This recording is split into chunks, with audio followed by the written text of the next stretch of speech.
Was there a point where you were like, okay, Tahnee's actually good at this, Kaos is actually good at this?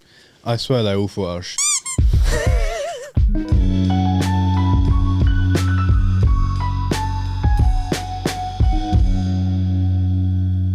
From one of the fastest downhill riders on the circuit to leading the charge in an exciting new wave of free riders taming the biggest jumps in the world. He's also got the coolest name in MTB. Welcome to the ride companion, Kaos Seagrave. Hey, thank you for having me. You got to say that's quite a good intro, wasn't it? Amazing. That was I'm glad you put fast racer in there. Like, I don't think after juniors that was ever the case, but I'm happy you put that in. Whatever. No. Do you know what? I think the annoying thing about World Cups is that, like, actually just to be racing there, you're one of the fastest racers in the world. Full stop. I guess you got it with Bren as well, because Bren is really fast. Like, but we were really slow at World Cups. In the end of it, like when, because obviously Bren was Bren when, but at the end of his World Cup career, because me and him would be like near the same number and stuff, so we'd always be there and we'd be like, why? Like, how? Like, we're not slow. Like, we're not. But yeah, we've gone straight into it. It's sorry, Bren. It's a good topic though. But genuinely, anyone who lines up is horrifically fast. I learned that really young, honestly. I learned how fast, like, anyone who races a World Cup is really young. And especially nowadays, oh my God, like, like, who was it? Finn came back after the World Cup, and he was saying, because he went into Q2 at the first World Cup with this new system. Yeah. And he was like, in Q2, there was 11 people that won the World Cup, and only 10 go through. They're like, how? It's insane. So, like, it's so, like, and honestly, they're so fast nowadays. That's why I was like, I got to go away from this. Like, they're way too fast. I'm sure loads of people listening to this have had that experience too, of doing a race run and feeling like, you're like, oi, I'm fast. And you look back at the time like, oh, shit. Then you go over the timing sheet and you're like, all right. Oh, it pains me watching people go over the line and looking over their shoulders. And how, I shouldn't laugh because it's not me and I'm too chicken to do it. But like, how quickly you look over means you think you put something down there. You're like, and then the disappointment of, because like heartbreaking. What a sport. Because like because you honestly you don't know, do you? The only place that you do know is, and this is if you really concentrate, is Val di Sole, because they've got speakers the whole way down. I don't think anyone's noticed. Like, I've never noticed when I ride, but you can hear it on the thingy. Like, I don't know if they still do, but they did used to.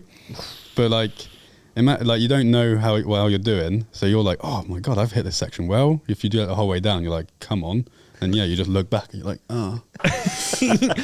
maybe not then. Imagine you've put together a steamer and you hear on the loudspeaker, oh, he's not going to be happy with this result. You're like, I am. In your helmet, you're like, yes. As you're coming into the motorway, you're like, I'm putting something down on this last straight here. Oh, he's not going to be happy with that result. He's not, like, informing him, he's not going to be happy, but let's cheer him through. Oh no. Sympathy clap. Yes. Oh, the worst. Would you want to know, looking back, like racing, because the comms thing, talking about comms, like, would you have on-bike comms?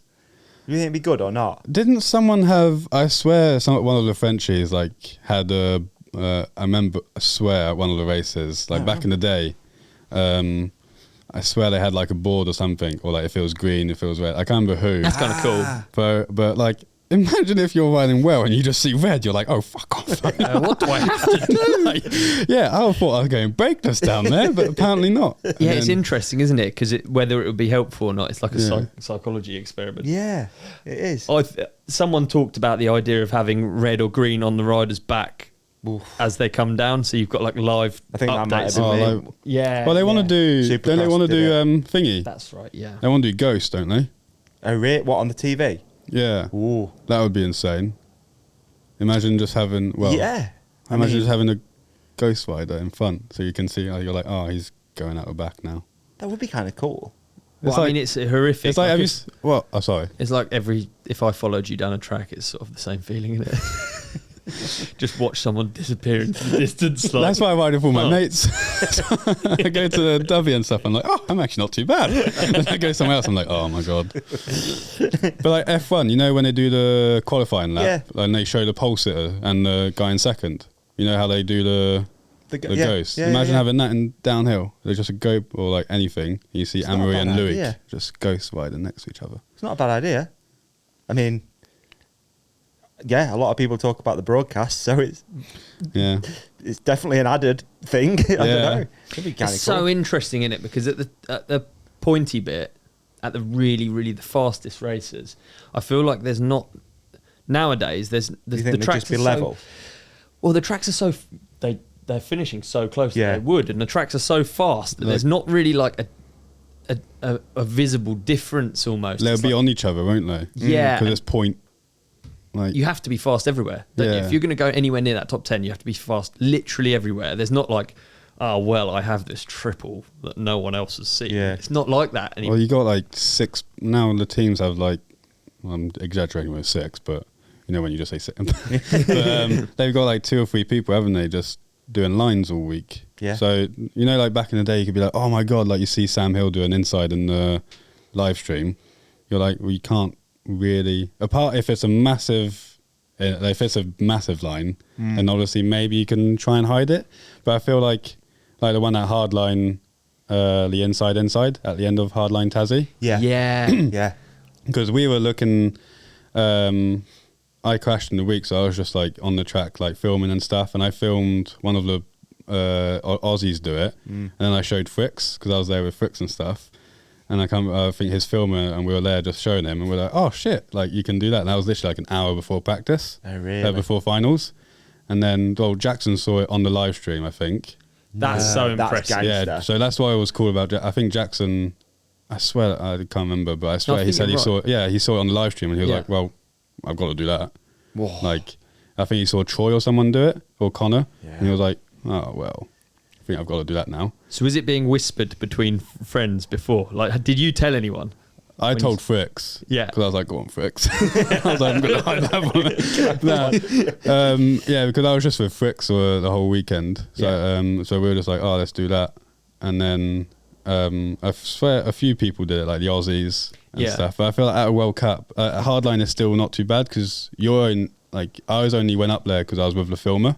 If not, I'll just stay at the bottom. Right. But at a World Cup, it's just everyone goes on track for practice, don't they? Yeah. So I feel like it'll be so hard to actually find you know how back in the day it was like, oh my God, we've not seen that line. I feel like it'll be a bit like almost impossible now. Not impossible, but I feel like you're going to see it so less. Hardline's really good as well because you like focus on the features. Yeah, you know, all the focus is on the features. So everything that happens in between, you're like, oh, yeah, exactly. So if you can spot a little something, then I feel like maybe some riders, especially with the GoPros, like exactly. Definitely do a GoPro run. You know what I mean? Just put that one on the vlog. You don't want to put out the real one, do you? Surely. Yeah. Because everyone's gonna watch it. Like if I was racing, I'd definitely sit and watch Bernard's vlog and be like, "Where's he going there?" Well, you know he's why is he going all the way up around the trees? When he first started doing his, he was just putting everything up, and no one else was really doing it. And he said he spoke to people and didn't realise, like the strangest people that he wouldn't have thought would watch like it. Rage was watching it and been like, and being like, "Oh, you do this here, that you do this here." I guess they're really tools, GoPros, and at races, aren't they? And so GoPros at races now is like mad. Like you've literally got to have one. I feel like for practice and stuff. It's just an easy, especially at the ones where, like, I remember Lords 2022 or something. I had like 3 practice runs before my quali run throughout the whole week because of that like shitty tram thing going up. Oh right. So it was so slow. Obviously you could have if you're a bit like but I'm like, I like to like do a run. I used to like do a run and then I'd probably do 2 and then I'd like to do stuff on my bike. Okay. And you go back to a queue and it's so long and stuff like that. And I did 3 runs and I was like, I didn't wear a GoPro. And I was like, fuck, if I had a GoPro now I could see at least the track. Because I only rode it 3 times before I did my qualifying run. Oh, really? Yeah. So I was like... Jeez. So on that point, and you watching anyone else's? Just like, oh yeah, I was watching Tahnee. yeah. Please go the same. Please go. But yeah, I guess for World Cups, surely like GoPros would be so. At least you can just watch. Yeah, you can just see the track the whole time. Now. But there was, like you said, there was something magical about those times before, where it was, when you didn't see anything. Yeah. That's why I didn't like semis being broadcasted last year and the year before. Okay. Because you'd watch semis, and then you'd already seen everything. It was like Jackson's run from 2023, Val di Sole. I remember it was so sick watching his final run, but it wasn't as exciting because I'd already seen all of his run on semis. Now it's back to the run, so you can only see that. But that's why I thought of the semis and being broadcasted and stuff. It was a bit because they're not broadcasting qualies. No, they're not, are they? So that's all a bit. Yeah, but now it's back to the you But only it's see them actually once. Yeah, it was mad actually at the first race. I don't know if you guys watched it, but it was mad. But you're like, oh, okay, I'm turning on the TV. You're like, oh shit, Jackson. Whoa, Finn. And then you're like, oh shit, Choi, and Emery. Like, fuck me, what are you guys doing down so early? Yeah, innit? So. Yeah, I don't know. I'm sort of still on the fence a little bit, if I'm honest. I like it. Do you? Yeah, that's cool. That's good. That's good. I think the LCQ or Q2 or whatever they're calling it is like wholly successful. I think that's so cool that you can fight your way in, and no also protected. and the potential to be on the hot seat for that length of time can only be good. I think it's sick. Yeah, I think it's sick. Obviously everyone wants the sports to get bigger and everything like that, and it is getting a bit less. What's the word? When everyone can do it. Yeah, but I know. Yeah, exclusive. Exclusive, kind of, but it is good. The racing was really good. Yeah, and it's 30s are good. It's been 30 for 2-3 years now. Yeah, so they haven't cut anything. They've actually added girls because it was 10 last year. Now it's 15. Yeah, but it was still 30 with the semis. But you had everyone racing every time in that. Yeah. At least now you get the 20th.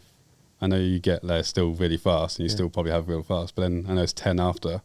But at least you get those 20 out the way. I think the rad thing is whatever you do with the format, whatever you do with the presentation, blah, blah, blah, all of the chat, all of the hot air, ultimately racing is so cool. And when you watch a race unfold like that, it is like electrifying, isn't it? As a sport, it's so sick. Yeah. And that can't be changed. I don't think that can be changed. It doesn't matter what colour the poles are at the side of the track. It doesn't matter where it is, TV channel it's on. It's still the fastest people in the world going down gnarly tracks. Is still sick. Yeah. Agree. You're still a massive fan of watching downhill then? I love watching it. Yeah. I'm still a massive fan. Did you go to Holland? No, I don't. Okay. I don't go to them anymore. Okay. Because the whole reason why I stopped was because I wanted to ride my bike and do other stuff. But I still love watching it on the Sunday, and I'm still a massive fan. Obviously, the team's there, and I want to see how the team's doing. But I don't know. I just love. I still love racing. I'm still competitive as fuck. You said just before we did this that the racing thing's still in you. Yeah, still in me and stuff like that. I still want to race hardline and still want to do all that. Yeah. I'll probably go do a Pierce as well. If there's a cool one and my mates are doing it, I'll probably, if I don't forget to enter, obviously, but which I always do. But I'd even go do that because I still love racing and still love competition. It's just it was getting too hard to do everything. So that's why I stopped the World Cups. Yeah, but I still love watching it. I love watching it and because it is so impressive what those boys and girls are doing. Watching them go, like last year, Amory's couple of runs in the wet, Leger and Val di Sole, was it? Where did he win? I can't remember. But those two runs were just how? Just watching someone on that edge for that amount of time is like his GoPro one from Leger, you're just how? Even if it was dry and I left 30 seconds before, I probably would have come 10 seconds behind you. I mean, I would love to know what it feels like as well, because I can get to that edge for sort of moments in a second. That's what I mean. When you go to Surrey Hills or something and you feel that when it's dude, you're absolutely but moving for those 3 turns. Yeah. Imagine doing that for 4 minutes. It is actually insane. What a come down going away from that. If you're Amory, how do you get a normal bike ride, run of the mill Wednesday? around Swinley You got to go that Forest. fast every time. Like, I just saw, they're all in. I just saw that they're all in Andorra. I saw Jackson, Amory, and that all in Andorra. And I looked at the people riding. I was like, "Fuck me! Imagine being in that train." Like, you'll be like, "Oh, like just a leisurely ride and stuff like that." What's that Hollywood movie? Speed. That's not a train, though, is it? That's the bus that doesn't slow down. That'd be like that. Be like that, but a train, a runaway train. You even have it at Davi. You know, when everyone's there at Davi, Oh, you're like, mate. "Oh, these are some fast laps." But imagine, with like Dude, The well, fastest in the world. those trains at Davi, and you know who's at the front? Dan Atherton. oh my god! You watch him drop insane people. Yeah, I went there the other week during that like heat wave, and honestly, we were riding. Afid finally picked up his bike because I go there quite a bit. Yeah. And you go on like the weekend, and you're like, "Come on, Afid, ride your bike!" Like, because he's always there digging, obviously making Yeah. the park insane. Yeah. And you're like, "Come on, ride your bike." He's like, "Oh, I'm going to ride my bike," and then he comes up riding, and him and G went first on Turns and Ferns. Don't know if you know that track, but it's I've not ridden it, it's but from the yeah, middle. It's one of the best tracks from the middle. And honest to God, I thought I was like quite local, you know. Me and my mate, like me and everyone, like the Shred Mansion crew who work there and stuff, we're like build the tracks, local, like not that slow. And honest to God, 2 turns and they dropped us. Really? And like G and Affy down that track, and they're just like, what? And I'm just like, how? Yeah, Affy is just Affy and G down Davi is just. What is it? Where has that extra speed come from? I don't know. They've always been quite fast, though, haven't they? They have always been quite fast. Affy as well is really one of my favourite riders personally. Like in terms of bike skill, not just speed, like just in general, he's one of the best all round. Yeah. Have you ridden BMX with him? Bikers. I've ridden trails with him. Yeah. And I've seen him when he was racing 4-cross. I've seen him like do his gate practice. Yeah. But seeing him, even watching him ride a BMX and stuff, like just the technique of it, I was just like, you're so good. I've always loved watching Affy ride, Yeah, definitely. especially at Davi. I'll put you in the same I can category. imagine. Yeah. I would put you in the same sort of category as in like an all-rounder, someone who can do everything.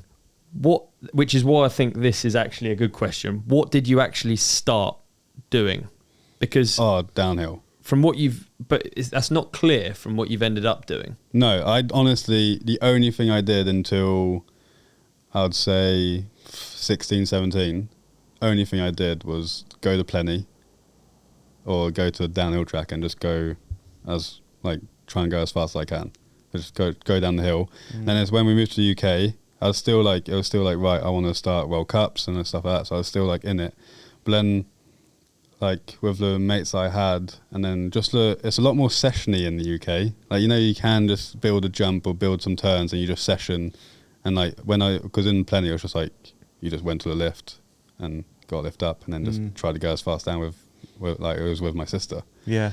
But when it's in UK, you're just sessioning and stuff. And that's when all the freeride stuff started, I'd say. Yeah. Because it wasn't even freeride back then, but it was just like the fun side started. And then, just went to Loose Fest in 2019. And then I was like, ooh, this is really fun. So when you were in France, you just only speed. You weren't even considering how.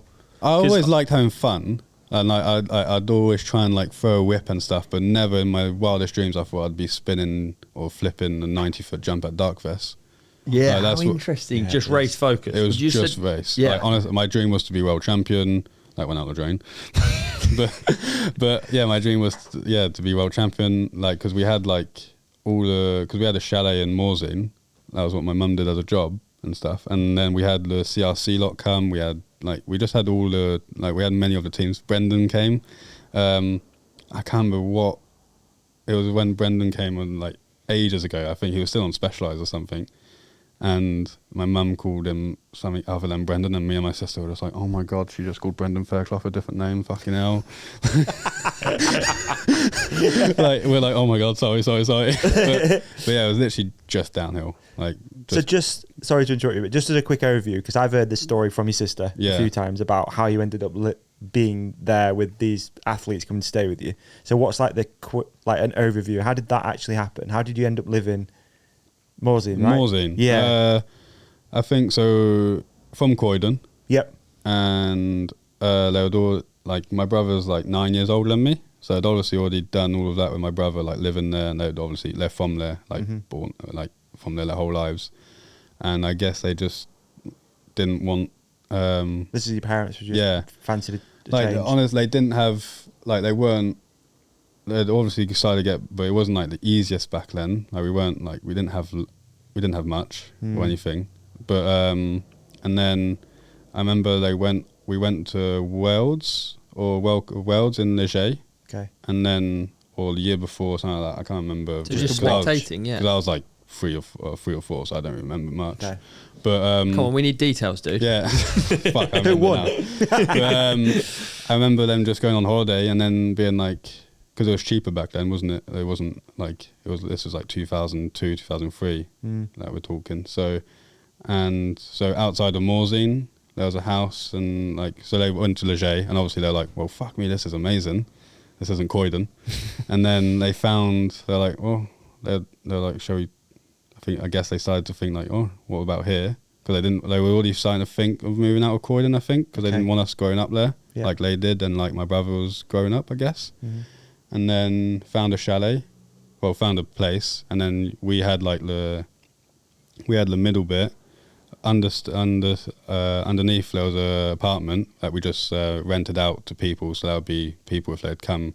That was actually every time the CRC lot came, that would be Claire Bouchard and Chris Kovarik and they would rent that out because when they're on CRC and together, and then the top bit would be the whole team, so that would be the chalet. But then we just had normal people the whole year, like throughout the year, and then for Christmas and stuff like that. We actually had the Athertons come for Christmas one year, I think. Really? Or I just remember. I don't know if it was Christmas, but I remember just having G and like there just at the like skiing and stuff. And at that point, what was your exposure? Did you know who these people were? Yeah, this was after, because Tahnee got a bike from. So this was before CRC, but then people would still come to the chalet because we were mates. We met some people out there during the holiday, and that's how we met Nigel Page and stuff. Right. And then Nigel Page was.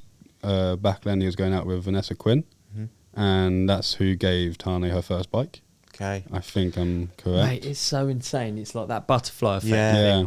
You know, like, If you think they've not gone there on holiday. yeah, one of these different things you get taken away, and then think about like your sister just won the first World Cup. Yeah. You know, Like, you're traveling the world riding the biggest jumps, and like one of these things taken away, and it's like, I could have percentage chance? Yeah, well, I could have been just like a failed footballer from Croydon. Yeah, like yeah. But so that was your thing growing up as well, football. Football, yeah, I would have definitely just gone into football. Okay, wouldn't have been amazing. Then, but yeah. So it's just like that, really. And wow. I don't know the whole because I was so young, but I think. That's how it went, really. And then we just had the chalet all the time, well, obviously. And then we just had, everyone come over, and I would just be that young kid riding with everyone. Right. Yeah. So it's remained the family business since. Yeah. Well, I'd be sick if, I like going back to, because obviously from Geneva to Morzine, you drive through Saint-Jean-d'Eau, that's where we used to live. Okay. And you drive past, and you're always like, oh, go on, take the turn in, look at the old house and stuff. And you're like, oh, look. Because it's so cool. Like, that's literally like, where I'd met like everyone. Yeah, Chris Kovarik. I met like Brendan. I met so many people there, and that's how. Yeah, I was just like, oh. So almost always been around it, hey. Yeah, I've been around because then my mum would cook for. She cooked for CRC and the Athertons a few times at the World Cups. So I've been at the World Cups since I was like 6. Wow. Like 6 or 7, like since 2006, 2007. So I've been there for, like I was there when Sam Hill did his run and Chompery. That's when I think she was cooking for CRC then. So I was there, when he crashed and stuff. I was on the last shoot, like with my dad and sister. And 2011, Danny's run. I've been at the World Cup for ages. I remember my first year of junior, I was like, oh, I'm finally racing to a few people. And they're like, what? We thought you'd only been racing for, like, because you've just been here for years. Like, what have you been doing? Like, I've just been hanging. so yeah, like before 2022, my whole life was just 2023, I guess. Well, my whole life was just racing. Yeah. Like, I loved races. I loved everything. Wow. Yeah.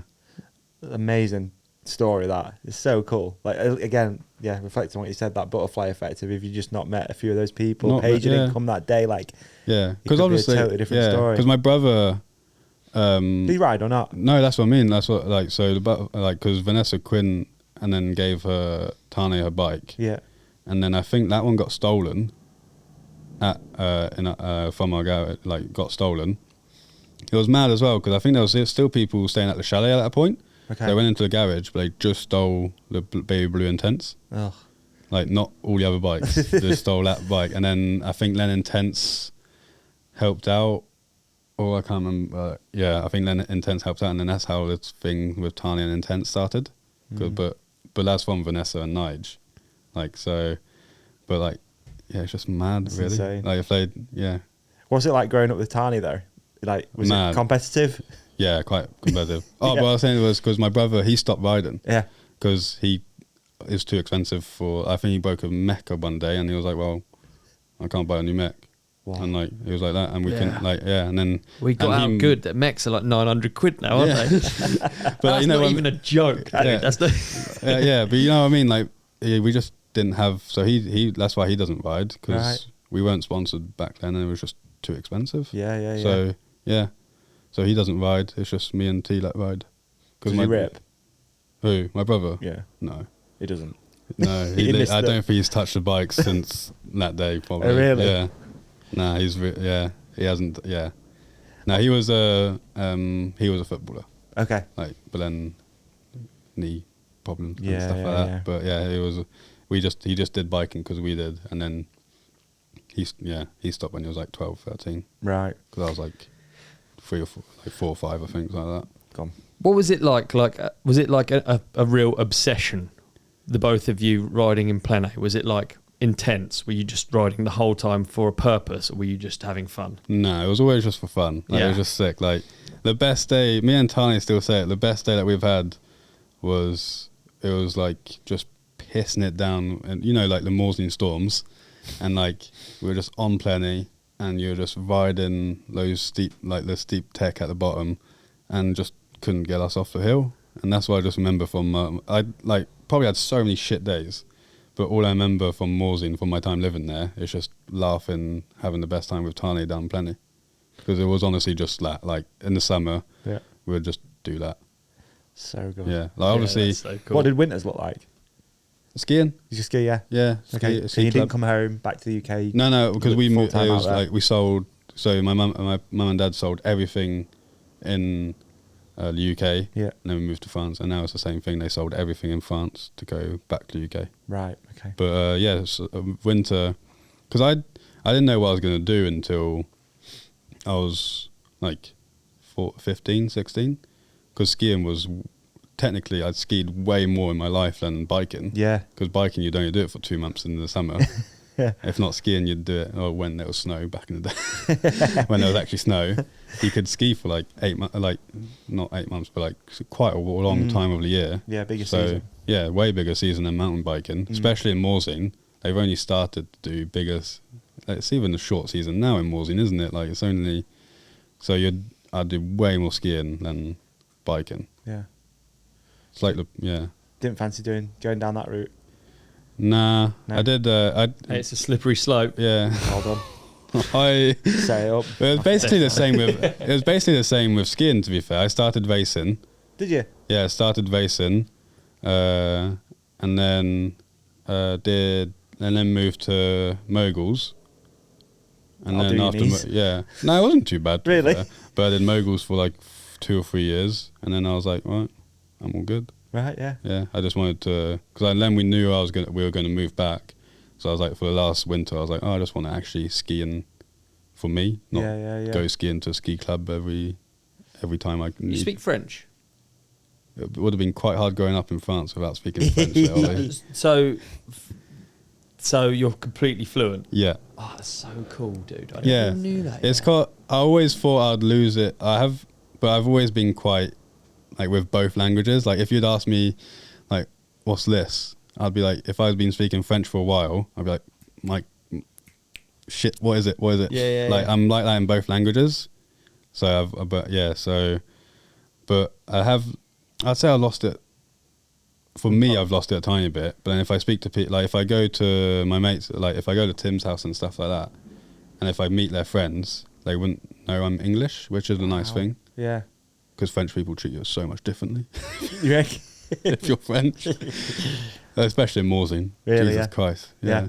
It's funny, my dad would try and speak English, trying to speak French, but he'd speak it with such a bad accent. The Croydon, Croydon French. And then they would just go no, just speak English. Like, right. Yeah. Wow. Oh, that's such a cheat code in life. I wish I had one. Oh, it's very cool. It was very good in the ski lifts and stuff, because obviously I was young and stuff, so I was a little dick. Yeah. So you'd like cut through and stuff.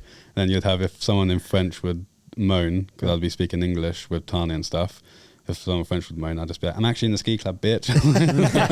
Like, in French. And then the other way around, if there was like a tourist family being like, oh my God, look at those French idiots just going fast, you'd just turn around and be like, actually, I live from Croydon and I live here actually, so let me go through.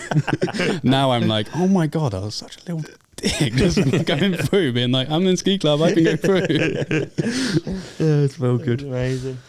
Let's go to an ad break because I need a wee. All right, Ollie. Hey, Davey, how you doing? I'm all right, thanks. How are you? Yeah, good, thanks. We're in the ad break. Oh, are we? Yeah, we're just taking a break from this episode with Kaos. I thought it felt a bit different. It feels weird, doesn't it? It does. It's an ad break. I got a funny story for you. Go on. I had a bit of a sort of communication with one of our partners the other day. So the guys at Invisiframe reached out. Yeah. And they were like, hey, we've heard you got a newish bike. Why don't you come and get it Invisiframed? Yeah. And I was like, oh, I've missed my opportunity. I've ridden it. It's dirty. It's sludgy. It's been through the ringer already. Davey. And I thought, I was gutted, dude, because I really wanted to get it Invisiframed and I can't do it now. Davey, I'm going to have to stop you there because we can't have a podcast spreading misinformation. No, it's not. No, we can't. Let me tell you, Invisiframe isn't just for new bikes. What? Dude, Invisiframe refreshes your ride. I had an old bike. I took it to Invisiframe. Yeah. I got it wrapped. It was actually my green Jam. I don't know if you remember. Yeah. It was scratched as all hell. It was like a bike that I'd had. One of your bikes. Yeah, exactly. I'd had it for a long time. I'm the perfect ambassador for Invisiframe because I don't really look after my equipment as much as maybe I should, or at least I just ride a lot. Yeah, it's fair. This bike was completely scratched. I kind of thought, like you, what's the point in this? Invisiframe went on. The bike looked as good as new. My mind is blown. I'm telling you, dude. Wait, so it doesn't have to be... I always hear people, No. oh, I've got a new bike, I can't ride it yet. Dude. I've got to get it Invisiframed. That's not the case. Refresh your ride. Put Invisiframe on. It looks like it's literally come straight out of the box. You're good to go. No way. Way. Right, okay, so I can get it done. Yeah. It's stoked, dude. You can get it done. Okay, all right, so all you have to do then to do this, if you just head to the Invisiframe website... Yeah. Find your bike on there. Yeah. Order your kit. Yeah. You could even order some custom frame protection. You could order custom crank pieces. You can order decals. It's all available on there. Yeah. The spray that they do. That's loads of stuff, right? And then when it comes, you can get it fitted. And Or you what can you're do it going to say is yourself. you're going to refresh your ride. Entirely refresh it. It's going to Adding look value. as good as new. The value definitely goes up. I've heard of people doing this before they sell their bikes. That actually makes perfect sense. It does. And I can't believe I've never thought of that. I mean, the only thing that could make this better is if we had a code that would make it more affordable and cheaper at already a great price. But if we could offer the companionship a discount for listening to this episode, Ooh, I like how it. good would that be? Think of all the tired bikes out there that just need a little refresh. And with this code, it's possible. And that code... do you mean we have one? We have one. Mate, I sorted it. No way. No wonder you want to get your bike wrapped. I'm saving myself some money now. So if you want to save yourself 15%... 15%? I'm typing it in now. What is it? Anything on site. The code is Refresh and Ride. REFRESHANDRIDE. I'm actually impressed that you did that. When I started it, I was like, oh, I shouldn't have started that. So I've typed in just refresh and ride. Yes. And I've clicked the button to go through, and it's giving me 15% off. You're right. Easy as that, dude. Easy as that. No excuses. Refresh your ride and make it look as good as new. Thanks, Invisiframe. Thanks, Invisiframe. What an ad. Unbelievable. Yeah, nice. Once again. Nice. Banger. So I wanted to, sorry, I had to interrupt you. You were just about to talk. No, not at all. Right. So when did your family kind of take it more seriously? Was there a point where you were like, okay, Tahnee's actually good at this. Kaos is actually good at this. I swear they all thought I was shit. I'm genuinely not joking now. I remember I won a reader. Yeah, I won a BDS. I won a BDS when I think I was in youth or something. Like, went over to UK for the first time to do a BDS, and purely for that reason. Purely for that reason, because that's when we had signed. It's only when this team started to get a bit, not obviously it was still like easy, like it was still like a small team, but that's when we got another junior rider. Right. It was because that's when Tahnee and Neil Stewart were in junior. Okay. So we got Neil Stewart. Oh no, it wasn't Neil. It was Mike Jones. That's it. Mike, because Neil was after. So it was Mike Jones. Okay. And I remember we went over to the race. They thought Mike and Tahnee would win, and I'd just be like out the bag, because there was Matt Walker, Jack Tennyson, everyone like that. Like they would all, but apparently I was just that new French kid. Apparently. Yeah, because I'm really good mates with them now. Yeah. Like with Joe Parfitt, he was on our team after and stuff like that. He was my teammate for like 3 years or something. But before that, he was like, yeah, I remember when you came over, we just thought you were like French dick from when came over. And I was like, oh, great. I didn't even speak to any of you. And I won that race, and they were all like, huh. You won. Honestly, even now, they're like, we honestly thought you were going to come like dead last, or not even dead last, but like they thought I was going to do shit. Right. Yeah, I was the only one that won that weekend, actually. The other two didn't even win. So I was like, huh. There you go. There you go. Carrying the team. Yeah, carrying the team. That's the only race I ever carried for the team. But, but yeah, it's just, I think everyone always knew Tahnee was going to be, and the girls, there wasn't that many girls back when Tahnee was racing. Like there would always be one or two or maybe three. Yeah. Like if you could do the whole podium, you'll be like, oh shit, there's quite a few girls. So it really surprised me, because I can't imagine you, obviously, I can't ever imagine you not being a stylish rider. And that normally for me informs who's like... I look at videos of me now when I was really younger. I'm like, how did people think I was stylish? I'm sorry, but... Really? Even at the World Cups, like my first year junior and stuff. So like me and Cade were just known as the free racers like Brent, and now I look at clips and stuff. I'm like, just because we did like a bar turn, like just because I'm sorry, but no one really does stuff at World Cups, do they? Like it's just like that. Yeah. So you'd literally do a bar turn or a T-bog, and people would generally think you're like fucking Seminuk, and you're like, all I've done is a little bar turn. But like back then I was like, oh yeah, not too bad. And now I look at videos, I'm like, oh my god, I don't want to look at that video of me anymore. Oh dear. But I do get what you mean though. But it's just there's difference between, because like in practice, I'm pretty fast in practice, and I can go fast for sections, but it's just doing the whole. All right, why? Yeah. Why? Because I would love to know. Yeah, why? I don't know. Just like I've always I don't know. What changes when it comes to a race then? Pressure. Okay. I reckon pressure is the biggest one, like mental. Do you think you'd have ever had it felt different had it not been a family? Probably, yeah. Team. Oh, interesting. Great question, yeah. Like, I don't know, because it's always just been one. I've always just known the team. So I've always just known having my dad. Joke. But, I'm joking. I was like, I'm joking. I'm joking, Dad. Down the barrel. No, yeah, I'm going to hear that. No, I'm joking. No, like, obviously, you know how it is, I don't know how it is with your parents, but you don't really listen, like, you know when your dad tells you something, you're like, and then his friend or your like uncle could tell you the exact same thing, and you'll be like, oh, Yeah. That makes sense. Yeah. But like, so it's a bit hard when he's your team manager as well. So we'd always butt heads and stuff like that. And like, now that I'm not racing, it's so much better. I'm like, oh yes, you're not my team manager.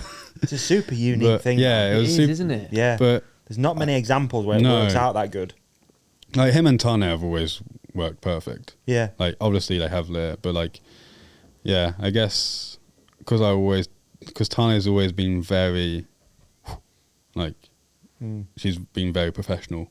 I probably wasn't the most professional racer there is, so I think that's interesting, isn't it? Yeah. What's the difference in mentality? Because your sister obviously, would you say your sister deals better with pressure?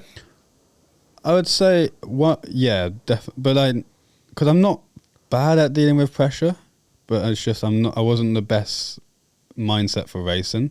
Like I was sometimes, but then if it was bad, I just if one thing didn't go exactly to plan, then I'd focus on that one thing, and then I'd be like, oh well, it's done now. Yeah, right. And that's what I think is like, if it was going like, yeah, especially with, I don't know, I think I was just, wasn't just mentally strong enough back then for racing. Like, I feel like if I went to it now, I feel like I'd be a bit more, like if it was my head now.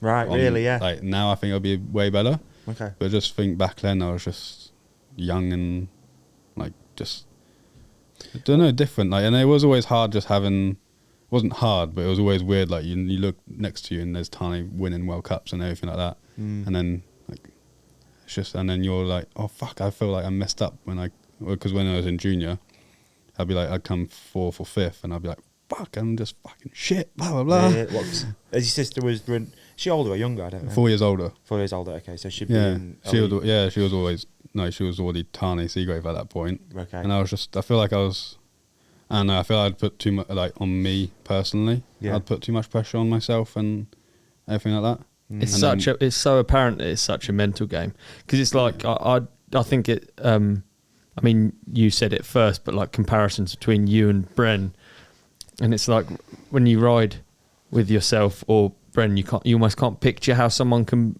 be quicker on a day. Exactly. Do you know what I mean? Like, like I don't understand how someone can be faster than, like, if you ride with Bren, you're like, how can someone be faster than you? Like, you are generally going so fucking fast. Yeah, it doesn't, and it just goes to show it's about more than that, isn't it? What do you think it is objectively? Like, what do you think the perfect brain for a racer would be? I don't know. I think it's all different personality-wise, but I just think, I don't know, I think it's just confidence. Like, because, like, you can have one really good racer, he'll be really good, but then I think, I don't want to say it, but like, I think you will start seeing it a bit more now with the whole Q1 and Q2 thing, because one weekend of not getting into the final, another weekend of not getting into the final, even though you're probably 31st, it will start, even though you're like, no, I'm fucking good, it will start to... That's so true, dude. Like, yeah, and then you have that one good result again, and then, whoo, back to good results. But it's like... Yeah, there you go. So it's like self-fulfilling. Yeah, losing it's or like, winning. Yeah, it's like it's hard to get out of the rut, I guess, if you're starting to go down that rut of not qualifying or like not doing as well as what you'd hoped. Like even for a top guy, if he's coming late top, like top 20 instead of top 10s or top 5s, what he'd do. Yeah. I feel like then it's just how you deal with when it's going wrong, I guess. And when it was going wrong, instead of, for me, when it was going wrong in the racing side, that's when I wouldn't lock into racing. I would lock into having fun on my bike. Yeah. And I think that's where, like, I'd go, because I'd be like, oh, fuck, I'm having a shit time racing. Instead of going, right, this weekend I'm going to do timed runs and actually, I'd be like, okay, I'll go to the bike park and have fun with my mates. Yeah. So I guess that's what, I guess that's what was different with. It's interesting because you had a lot of success as a junior, so you obviously did have it. Well, I wouldn't say a lot of success, but I wasn't bad. Like I was all right. All right. Nowadays, if you look at the junior races, some of the results you got at the World Cups, you look at those junior races, you're like, oh my goodness, this is the next big. You keep an eye on the juniors, don't you? Exactly. You were one of those. I guess I would say I was in that bracket. Like we were pretty good, especially. Yeah, I guess it was like me, Cade. Like there was so many, but like me, Cade, Finn, Breeden, Matt Walker, Max, Cube and stuff. I guess we're all like, and we're all still riding now and still doing that. But apart from me and Cade, we're not racing anymore, but they are. Yeah, it's no shade as well. Like what you're doing is fantastic, but I just find it interesting. No, I do. Yeah, but like I don't know. It was obviously it's always hard to say that you were fast and say like, oh yeah, I did that and stuff. But because I wasn't amazing, but I was not too bad. I'd say I was all right. I was an all right racer. Yeah, one of the fastest people in the world. Yeah. But then, but you always have someone faster than you. So always, But I guess I just didn't have that stuff to go from that step to the big steps, like to the big leagues. Like, because I did in my first year elite, I wasn't too bad. I'd come, I think I came 36th for my first elite race. I was like, oh, pretty stoked with this. And then next race, Fort William, qualified, like pretty well. And then crashed in my finals, I think, or something like that. Or, I don't know, I crashed a lot back then. But then I broke my collarbone and had a couple of injuries after that. And that's when then I started to do loose fests. And then that's when it's all started. And that's when I was like, oh, fuck. Like, and that's when I started to go towards that end. So I guess, it's just like... It's a big jump. It's like from going from a World Cup racer to Darkfest. It was just, it's quite, or lose whichever fest events. Yeah.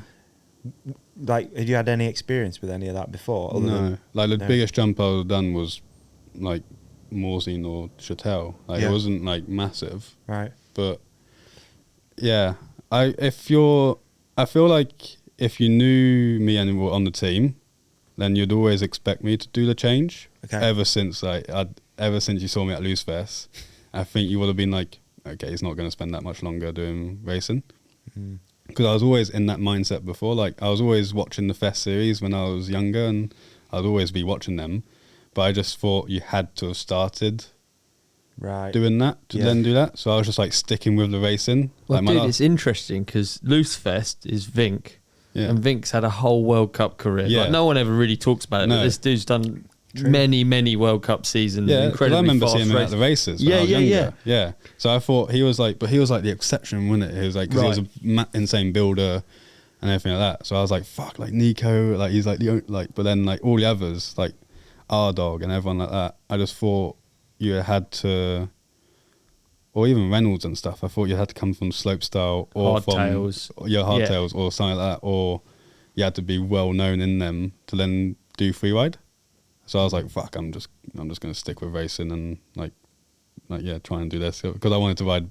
I was like, well, I want to ride bikes for a living. Yeah. Like, because I love it. Yeah. So I was like, okay. And then it's only till, I started to do Loose Fest and I started to do all that when I was like, oh, maybe you could, like, then I was doing both because I was like, still like, no, you can't make a living doing that stuff. And then it's when it started to get a bit, and then like, obviously social media and stuff started to get a bit bigger and a few more events started to pop up. And I was like, oh, maybe I could make the change. Yeah. And then I remember I was at Snowshoe World Cup and it was like raining, it was snowshoe, fucking snowshoe.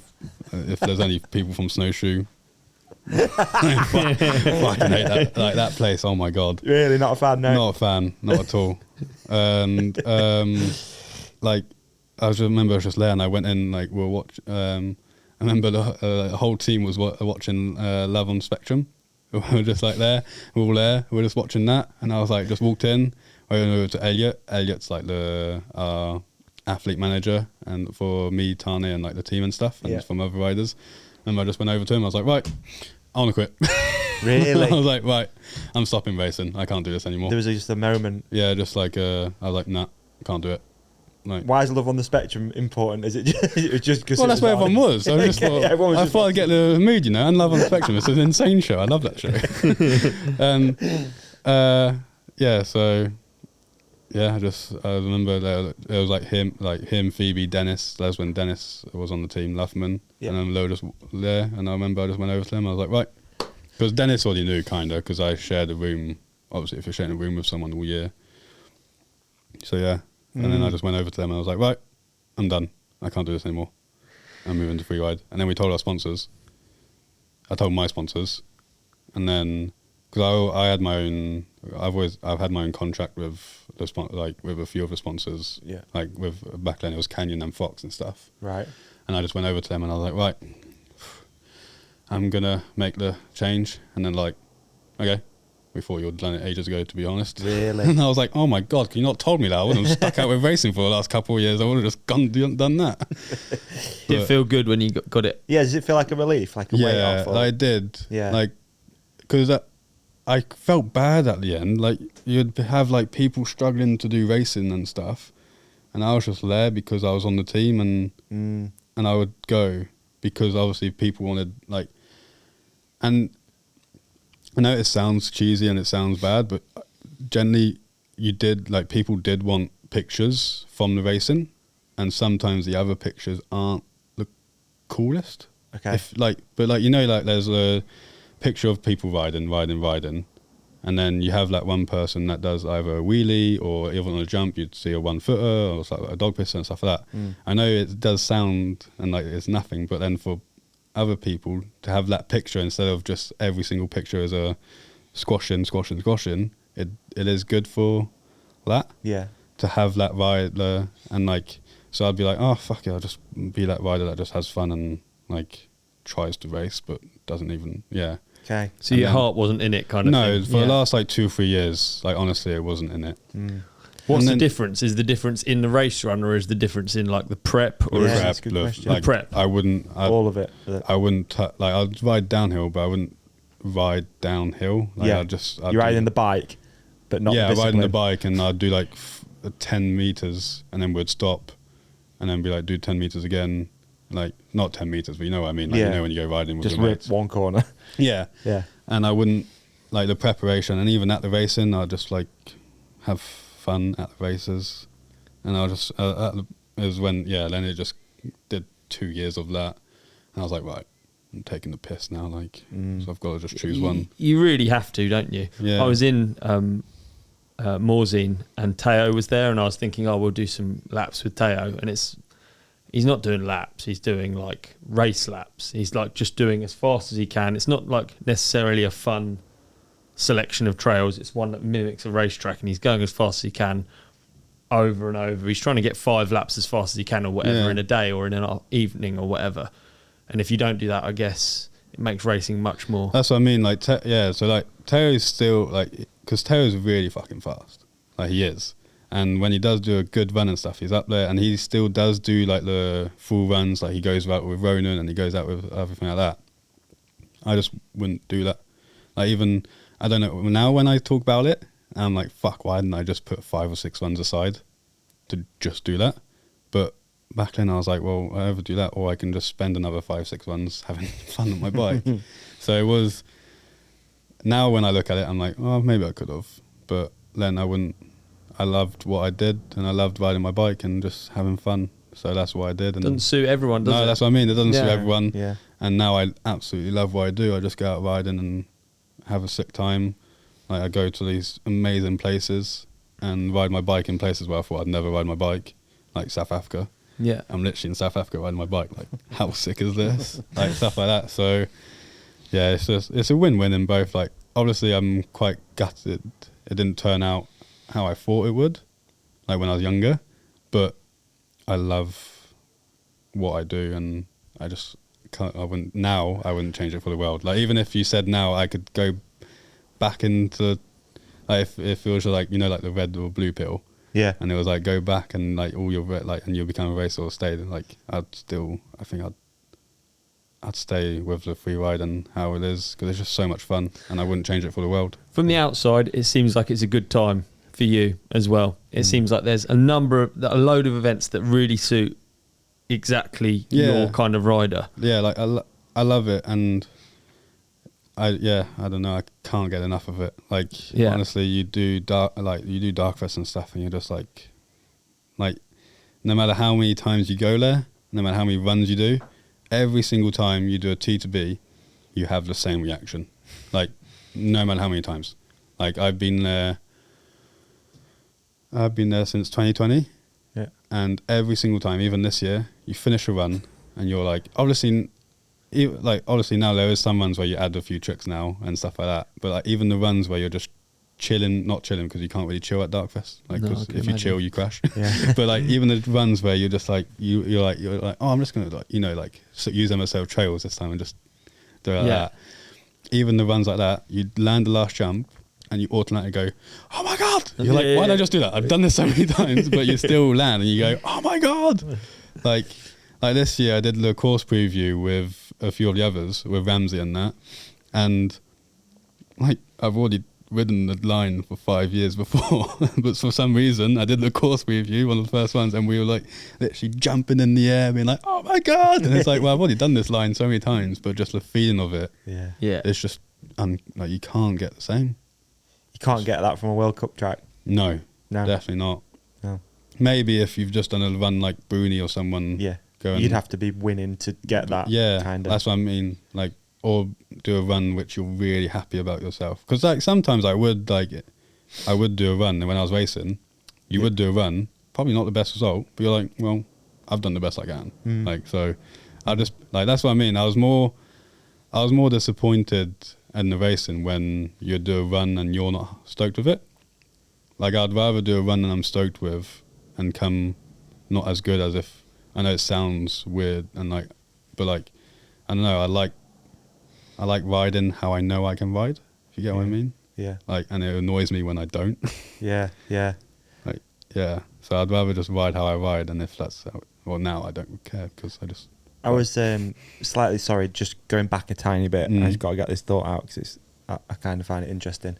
But as the team's grown, starting with you as a junior, Tahnee with FMD, has it been cool to see like your dad grow as well? Because he's had to go from being just not really knowing much probably about the sport. All of a sudden his kids start riding. Now he's running a World Cup team. Yeah, I know. With like a massive setup and like it's budgets, and you know what I mean? Yeah, like, that must be kind of cool to see. Now you can step back out of it a little bit. Now that I've stepped back and stuff, like with the with the Harry Roll premiere and stuff like that, when we had that, like I swear me and Tahnee were more stoked for my dad than for us. Yeah, that's so cool. Like, because he has put his whole, like, since we've started, he's put his whole life into it. Like, he does his jobs like to get us through, but like from the outside, it looks like we're the richest people ever. We're like, we've got all of this. We've always had everything, but we haven't. It's just my dad's really fucking good at making stuff look good. Okay. Like, he's really, like, with the stuff that he has, he's really good at making the most out of everything. So it's always looked like we've been a big team and stuff, but we've literally only been I'd say big team for the last 2-3 years. Right. But now we are a big team with the new lorry, obviously. But which you built. Yeah, which like fucking built from the ground up. Physically big team. physically, like, yeah. But that's the thing, like, they've done that from the ground up. They didn't just look at one and say, oh, we're going to spend that much money on that. Yeah. Like, no, got the trailer, and then they made literally, like, it was mad. My two mates and my dad. Really, and obviously others, but they're the ones that started it. Whoa. But I actually think it does come across. I think it does come across that it's like a family business. I think it's one of the cool, unique things about your team. Because we do still get the comments, like, when we're saying how so happy we are and stuff like this, you still get the people, like, obviously the Pink Bike Wars and stuff, being like, oh my God, you had a silver spoon up your arse a whole fucking life and stuff like that. And like, you guys have just had everything, blah blah. And it's like, you're like, well, if you actually knew our lives and knew what my parents went through before everything like that, you would literally shut the fuck up. But that's what I mean. With just the team's very good at making it look like Now it is what it is, but it was all like he was just very good at making it seem like something it wasn't. Right. Yeah. So yeah, credit to him. Done an amazing job. Honestly, So he's sick. done an amazing job. And now, out of I can't remember how long it's been, but since Tahnee's been racing World Cups, I think it's like 13 or 14 years. I can't remember what she said, but this is the first year that my dad won't drive or do everything to the first. He flew to Poland for the first time. Oh, really? Yeah. He's never flown to a World Cup. He's always been the one driving everything. But now the lorry's too big. Okay. You need a new license, so he can't. Okay. Yeah, so he's actually flying to a World Cup now. It's a smart move on his part. Build it so big that you don't have to drive it. He's like, oh, I can't drive it now. But honestly, I think he would. It. Yeah, I honestly think he would love to fucking drive it. To be fair, probably. but it's just sick to see from mine and Tahnee's point of view. It's just sick to see for him, like the work and dedication he's put in over all the years. And now we got a big team, and like we got the riders that can back it up. Winning. Yeah, literally winning, and like Martin top 10. Yeah. And like it's just sick to see, really. Yeah. And I think they came 5th or 4th in the team standings at the first World Cup. So Amazing. It is very cool because if you think about it, what you're up against is giant. Like some of those factory teams are just giant businesses built around winning World Cups. Yeah. And then you've got a family. like a family that likes pink just walk. No, it's very cool. It's a really cool way of putting it, actually. Yeah. Yeah. But yeah, I feel sorry for all the boys that come on the team that don't like pink. Imagine like Martin and Olly and stuff just going on like, well, I guess I've signed with this team, so I guess I know what I'm getting myself into. And then you just have me and Tahnee going like opening the kits, being like, pink, lovely. And they're like, oh my God. Brilliant. Is there anything that racing can give you that Freeride doesn't? I feel like now this is what I'm so grateful for the racing. Like the racing part literally did who I am now. Yeah. And without the racing, I wouldn't be where I am. I wouldn't have anything that I have now. But, and I think I wouldn't know if I could be where I am now if I didn't race. So that's what I mean. Loads of people ask me now, like, oh, how do I become a free rider? Or how do I do this? How do I do that? I'm like, the way that I, like, in my personal experience, I could move to freeride because I'd done the racing. You got that base. I'd I'm done with the you. It's racing. about the story. Yeah. Absolutely. That's what I mean. Like, I did the racing. I did that free racer thing. I literally nearly had the whole word. I just had free. I just needed divide instead of racer. But that's what I mean. Like, we did all of that, and then I did the move when I thought it was a time, and I thought I couldn't do it. Yeah. And like, because like there's so many good riders. Like there was so many now, especially with Instagram and everything like that. You see all the good riders. You see how good people are, but you have, if you want to, like, you just, I know it sounds annoying and shit, but you do need the name behind it. Like you do need like the image behind, like, because that's how people make money off you. Like it's just like it's hard, like, because of freeride, especially with freeride, it's all about image and what you get out of it. So so I don't know, it's hard, isn't it? Because I feel like it's cool you're aware of it. because I feel like to do what I do now, I needed the racing. I would say so. To the have story, like you said, super the story, yeah. And also quite literally to keep up with Bren and Finn in the last section in Deathgrip. I mean, actually, that is a banger. Yeah. Actually, big up to Bren. Like, Bren, thank you. That was honestly, I was like I can't remember, like 16-year-old kid again. Like, I remember when Deathgrip 1 came out, your section, when you're talking over the dirt jump segment, I was like, fuck, like this is, like, I loved it. I honestly loved that film. I watched it so many times. And then when Bren messaged me about being in Deathgrip, when he was like, oh, it's time to talk about Deathgrip 2, would you be keen? Honestly, I was like, through my phone, I was like, fuck, yes, fuck. Like, I'm going to be in Deathgrip 2, come on. Wow. Like, I was so stoked. And then, obviously, having it filming with Finn, like, I was racing with Finn and stuff, and then, like, having him there, and then just riding with Bren, it was so cool, like, following. I'd never really, I filmed with, like, a few people a couple of times, but never like that. And it was just so sick to be filming and riding, but then watching in front of you, and there's like Bren and Finn just doing stuff in front of you. And I just thought it was so good. I honestly loved it, and such a good experience filming that. And I can't believe I'm in Deathgrip 2. And your section was the one with the feature that Bren struggled to ride.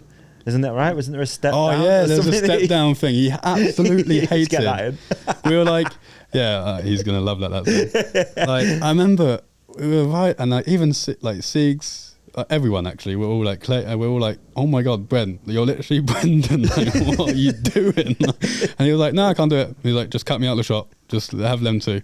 And we were like, Brendan, you're literally Faircloth. Like, shut up. Like, I literally used to watch videos of you and try and redo it. This podcast has so many moments where we're like celebrating any slight moment where Bren struggles. The reason is because he doesn't struggle. Yeah, he doesn't. Yeah, it's Bren, isn't it? Like you get biking, money, he's got to be with everything. No, but it is like you get before a section, he just looks at it and goes, "Oh, it's fine, isn't it?" And then just drops in, and you're like, "Oh, fuck off! Now I've got to do it." Like he's just a guy that doesn't struggle. So when he does, totally, like, and during that whole filming, he didn't struggle. Like you never hear him anything, and then you just hear this one jump. That's not this year. It's like from me to you guys, and he was like, "Nah, can't do it. Can't look stylish on it." And we're like, "But it's you."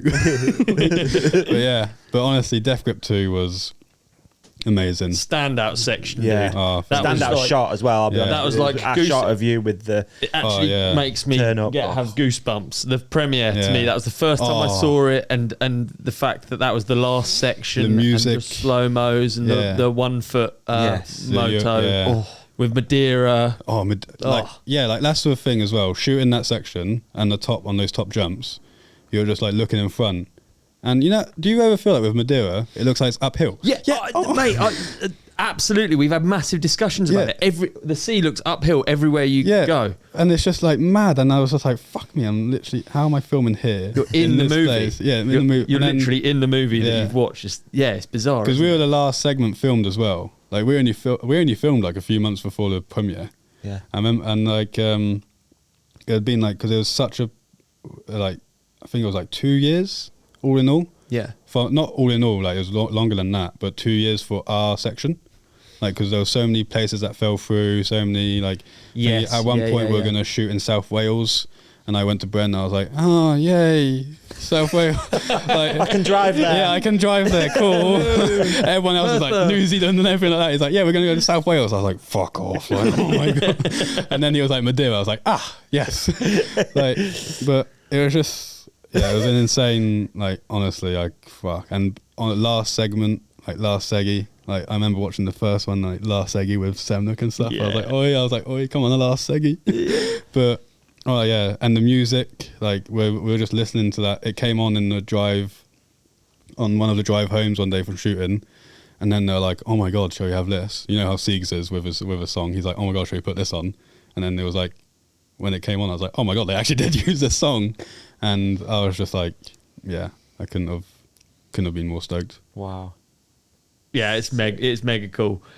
Like I say, like it's weird how that, like, you spend so much nowadays. It's very rare that these big projects come out, isn't it? Yeah. So they do mean something though. Oh, they mean like we don't talk about our Instagram clips and stuff in the same manner, do you? No, like Instagram clips and stuff are so.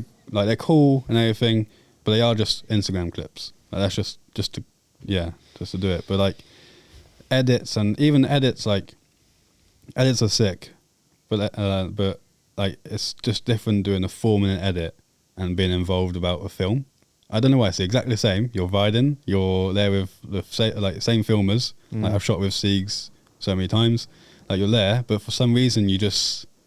You know, it feels different, doesn't it? Yeah. And like you're there, you're like, you know, like you're making a film and you're there, like you're going to be in there.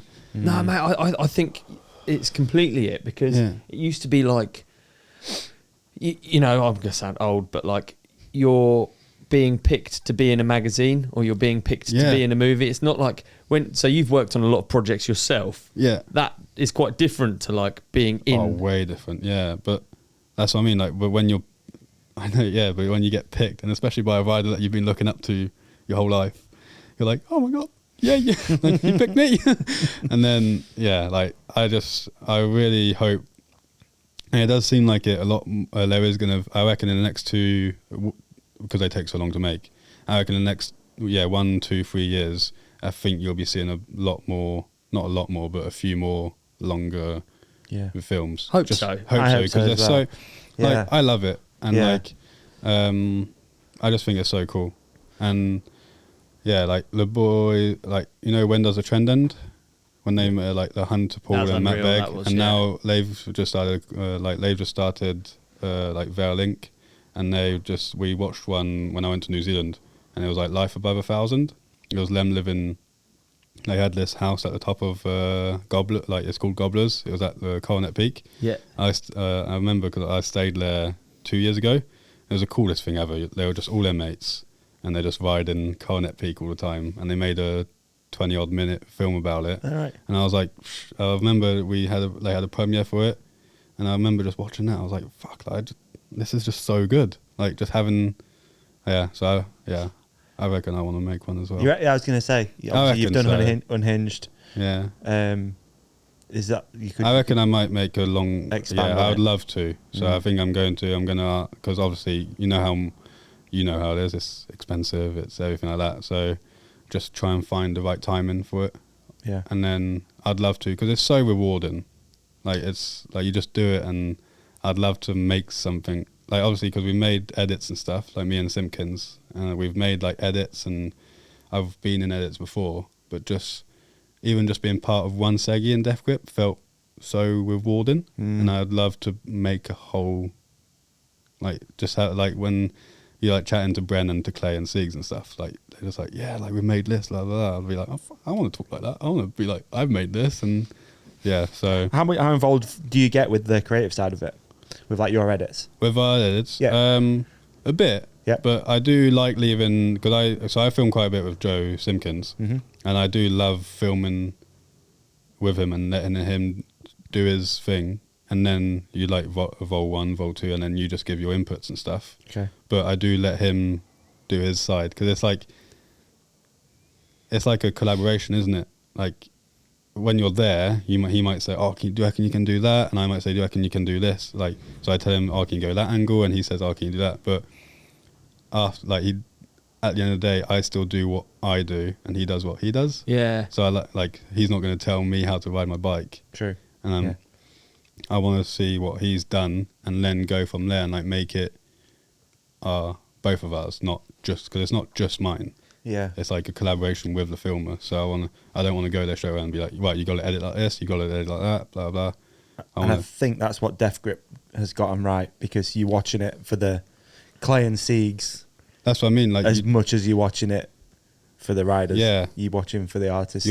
You're watching it for the artistic side and for the film. Like, that's what I mean. And like, another one, I'm going to go back to the boys in New Zealand, like the Hunter Paul and Matt Begg and stuff. Like, you watch it for Matt Begg's style, but you watch it for Hunter's filming and editing as well. Yeah. Like, that's what, and like, you're not, so it's like a collaboration, like I was saying before, and like, you have both minds do it, and then, so that's what I love about edits, because me and Joe just come together, and then we do what I want to do what he wants to do, try and work together. You're made for it, dude. It's pretty rare, World Cup racer.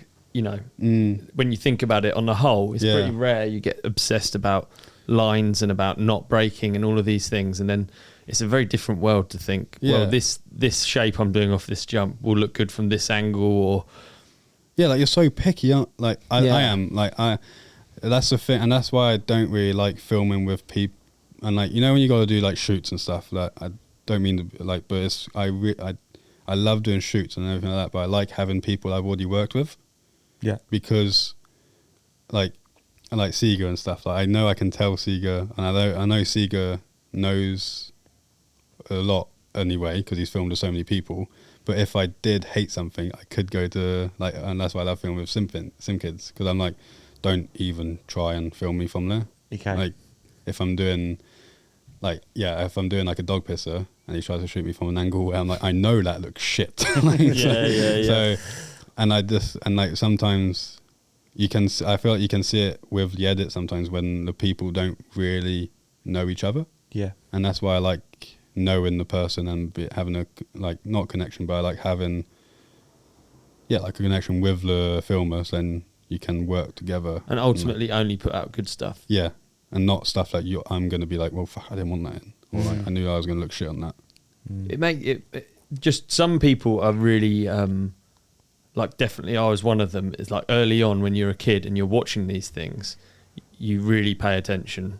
And like, you seem like you're probably that way. When you're a kid, you're taking it in and you're not just watching crap stuff, and it's the same. There's some stuff that's really good and there's some stuff that's less relevant. And like I just remember watching LAKA and Semnock and stuff, like the fests and stuff. I just remember watching them and being like, LAKA being like, oh my god, these guys hands like that, and like always like that. So now and like, you know, if you got the pinky off, you know that it's a good shape. Like, you know, if you're doing a scrub, or if you're doing like a dog pisser, if you got the pinky off, you're like, oh, come on, like, because then if you're like that, you're too gripped on. Yeah. So if you're like that, then you're. Mate, I'll show you a bad photo with a pinky out of me. Yeah. Pinky's out, shape's bad. Nah, like if you're holding it like that, if you're holding it with these two fingers and the pinky's out, then normally the shape, like. We need to cut that and clip it just on its own. Let's go to that break. All right, man. Yeah. I've got a pet hate that I want to share with you. Is it bad customer service? How did you guess? I did. Well, I was thinking you'd either going to say bike theft or bad customer service. Both of them, and I reckon I've probably smashed 4 phones in my life from bad customer service. You know, on the you're listening to that noise. You know what I mean? The Alton Towers theme tune, and you just want to launch. Someone will be back on the call in a second. You're in a queue of 40 people, but not with LAKA. LAKA's got top-notch customer service. No robotic customer service or complicated claims process. Just quick resolutions from an in-house bike expert. LAKA won't look for loopholes when it comes to paying out claims, and that's very important. That is very important. I mean, bike accidents suck, but claiming doesn't have to with LAKA. There's no robotic customer service or complicated claims process with loads of paperwork, just quick resolutions from in-house bike experts, which is actually just exactly what you just said, but they repeated it underneath. Yeah. And I kind of did like a Anchorman thing where but I read it out again. But it's good because we're just hammering the message home. All right? We double hammered it then. Okay, yeah. I'll take the next bit. Thanks. So basically what you're saying is bike accidents suck, but claiming doesn't have to. With LAKA... We're in a vortex. But what you're trying to say is that bike accidents suck, but claiming doesn't... Okay, LAKA has been crowned the best bike insurance provider at the Insurance Choice Awards for 7 years running. 7 years is a long time. That's a lot of bike theft, and that's a lot of good service. Consistency, and that's what we like about the brands that we work with. It doesn't just stop there. You can check their ratings. They got 4.9 stars on Google, 4.6 stars on Trustpilot, and over 2,000 5-star reviews on Smart Money People. So that's 2,000 5-star reviews just on Smart Money People. That's 2,000 bike thefts. Oh, it's so sad. It's a lot. But also good. It's a fixed. Exactly. Bike thefts. Yes, exactly. Check out this review from MAL. Is it Mal? I think it's Mal. I think this is an actual review. This is an actual review. Yeah, okay. All right. Here we go. Mal said, cracked a carbon MTB rim while riding, unable to find an exact replacement in the UK, but spoke with Tom on email and a voucher to the value of the wheels, where we agreed I could find a similar spec wheel was issued. Back rolling within a few days. 5 out of 5 stars. Fantastic service. Will recommend to all my friends, just like we're going to do right now. Oh, absolutely, absolutely. All you've really got to do, friend, is head to laka.co/TRC and use the code RIDECOMPANION30 to get 30 days free cover on us. Back into the vortex. That's head to laka.co/TRC and use code RIDECOMPANION30 to get free cover for 30 days on Ollie and I. We're covering the bill, so use it, take advantage of it, and protect yourself, because nothing worse than bike theft, nothing worse than customer service, and there's nothing worse than a lisp at the end of an ad read. But we're getting through it, and we've got it done. Thank you, LAKA. Thanks, LAKA. Mate, this one is the easiest ad read that we do. We're just going to speak from the heart. WORX have been a sponsor of ours for years, and we've both used the majority of the tools at this point? Absolutely. I mean, I've really sort of redone my house with WORX tools. Yeah, I've got a plethora. I bought in mine. Show and tell. This is you what? Sorry, yeah, it's show and tell. Exactly. So this is my Hydra shot, and I bought it in because I wanted to do show and tell and talk about the things that I really love about it. Please. Is that okay? I'd love for you to do that, please. So basically, one of the key things beyond the actual function of this, which we'll get into in a second, is the fact that it's part of the power share system. Now, every single power tool I own, and whether that's garden, home, DIY, my chainsaw trail building, I've got 2 chainsaws. Ooh. I need to actually keep my voice down, otherwise WORX will hear and they'll stop sending me anything. I'm spoiled. Yeah. But this power share, this goes in everything I own. So I can't tell you how easy that makes life. Yeah, I've always 100%. got something charged up. I'm not the most dialed with like having a set up charging area. So it's always good to know that you've always got batteries. Yep, it's true. Pop it in here in a waterproof case. Nice. There it is. And you're off to the races. Now this I use attached to my hose. Yep. But previously I've used it with the hose connection that goes into a water source. So you can do it from a bucket or a river. So you can have it in the back of your van. Yeah. To clean your bike. Yeah. Super handy. Portable, of course. Like I've done that before. I've finished a ride. I've been parked near a water source, whether it's a puddle or even actually taking water in a 25 litre drum. I saw Davey once gave it the blue wash down. I dipped it into my bucket that I'd taken. Yeah. Washed the bike in the back of the van. Dry when you get home. Sometimes I even use my WORX leaf blower. No, you don't. To dry a I don't bike. have a leaf blower. Gangster. I best get on the emails. So I'm cool. going to get a leaf blower on the go. But yeah, love this brand. Love the tools. Super easy.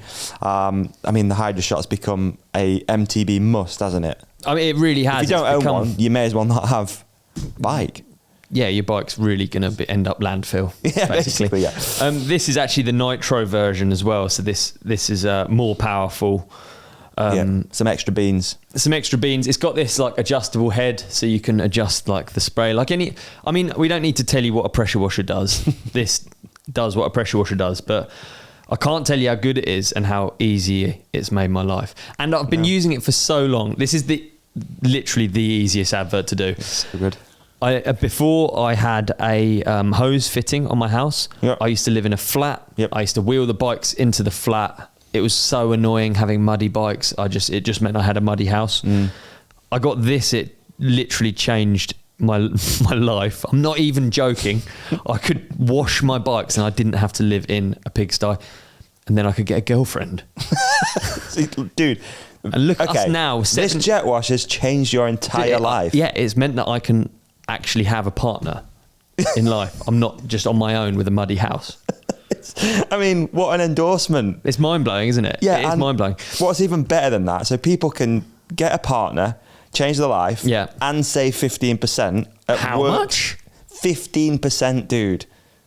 I mean, say it again. The fact, 15%, you're serious? 15%, I mean, the fact that they offer this product to general public as something you can just buy is ridiculous enough, and now we're offering it for 15% less. Mate, you'll never see a single mountain biker again. I mean, I kind of want to keep it secret a little bit. That's why I was a bit. It's the only downer about doing these ads. I wanted to keep it a bit secret. I don't want everyone to have the secret to my success in life.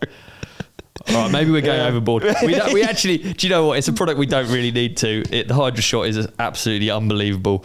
And you say we get 15% off. How do we get 15% off? Head to WORX.com, enter the promo code The Ride Companion. It's on screen right now. The promo code is flashing black and orange. The Ride Companion at WORX.com. Change your life. The Ride Companion at WORX.com. Yeah, easy as that. Seems easy. It is easy. Change your life too. Thanks, WORX. Cheers, WORX. All right, we're back in. All right. We're back in and we've got listener questions and we've got one of our most popular. This is impressive. We've got a lot of listener questions. Yeah, this is a lot. I don't know if we're going to cover all of them. Yeah. Well, no, all of them's going to be quite tough.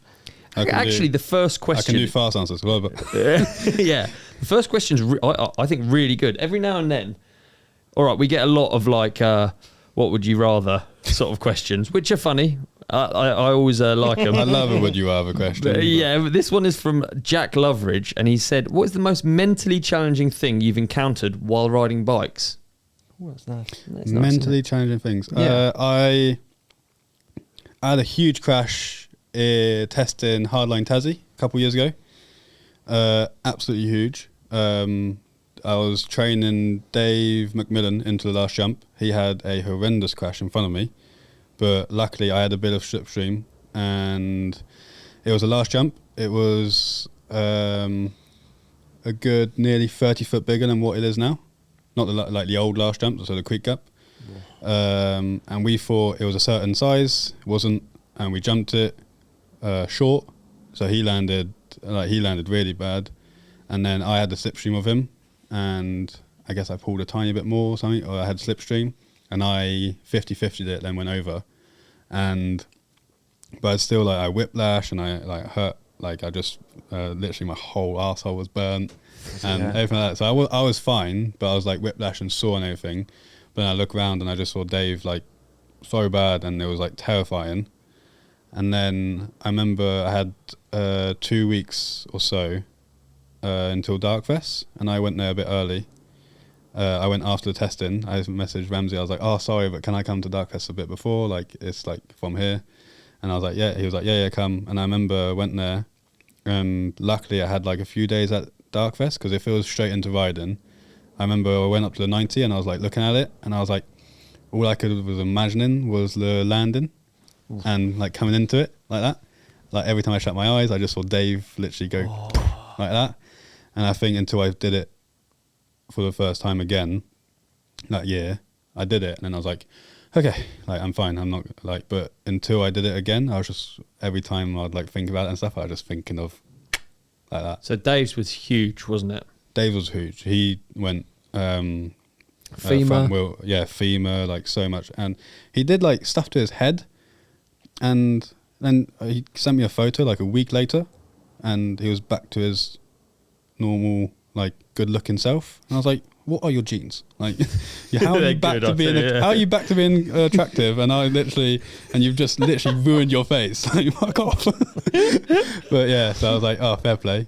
But yeah, his crash was horrendous. So he was in front of you. You got the slipstream, but you didn't come near to hitting him, or did you come near to hitting him? I was so close to him. Yeah, like so close. But yeah, it was such a horrendous crash, and I remember I can't remember if we actually did or not, but I remember we were just at the top and we were like, "You go first? Nah, me. Nah, you? Nah, what? Nah. Okay, you go. Okay." And then, yeah. Wild butterfly effect again. Yeah, so that is probably one of the most challenging, like after just seeing the back of that landing. It's like PTSD. Yeah. Yeah. So, yeah. Wow, that's gnarly, dude. When, obviously, the description free racer, is the race a bit just hardline now? Yeah. Yeah. Okay. Yeah, that's the only race I do. That's the only race. Yeah. Okay. I was just trying to think of other ones that you might do. You mentioned maybe doing a World Cup here and there, but maybe, because I think we're still a UCI. Well, we are a UCI team, and I don't know if there is still with this year, but nah, I'm doing other stuff. Yeah. I got a question. It's from me. It's a listener question, but I'm here, so whatever. Who did you look up to growing up? Like, were you racer people? Racer. Or were you looking at Freeride people? I loved the other people. Yeah. Like, I loved watching Lekondagi, I loved watching Samnuk, and I loved, obviously, Cam Zink and all that lot. I absolutely adored them, but I was a racer. Right. So it was Sam Hill, G, Danny Hart, and Rory Cunningham. Right. He was on CRC. Yeah. And he was just like young, like, he was world champ, wasn't he? And then on CRC, and he would just take the time and ride with me and stuff. So I loved him. But yeah, those four were my main, like Sam Hill, G, Danny, and Rory, really. And like others like Affy as well. But G was just back in the day, like, you couldn't go wrong with those three, could you? No. Like, Perfect. Yeah. Like it. You've just done a question. I'm going to do a question. Okay. I haven't found one. There's so many, I can't find it. I'm sure it's in here somewhere. But Rampage ? From OW23. He sounds pretty cool, that guy. I'd love to. If I get the chance to, I would obviously say yes. I sent in my videos a couple years ago. I didn't last year. But I sent a couple of videos last year, and I didn't get in. So that's the process, isn't it? Right? You send in videos. If you because there used to be the qualifier and stuff, but now you just send in videos, and then they send you, and then I didn't hear back, so I was like, oh, guess I'm not in. And then I saw the riders list. I was like, well, I'm definitely not in. but yeah, if one day I can do it. But it's just so hard for Europeans. Like, I don't want to go to Utah and spend 2 months of my life there building a good, like, a worth it, stuff to right, do got it. you. So yeah, going out there and actually, because that's what they want to see. They want to see you actually ride that. They want to see you ride in Utah, even though, like, I get it, but it's Utah. Like, I know it's like open and stuff, but I have ridden there before, and you get used to it, and like it's whatever you build anyway. So, but I do get it. They want to see you ride there, and last time I went there was for like a canyon project, and we only had 7 days to dig and shoot, and 2 of those days it snowed. Okay. The first time in Vuggen. I don't know how long it snowed in Utah. Yeah, I know. But Oregon or wherever, yeah. And then so we only had 5 days to do everything. So it wasn't my proud, like I wasn't really happy with what we got, but it was like this concept thing that we only had 7 days to do it and stuff like that. So we'd got it done, but I didn't show what I really wanted to do.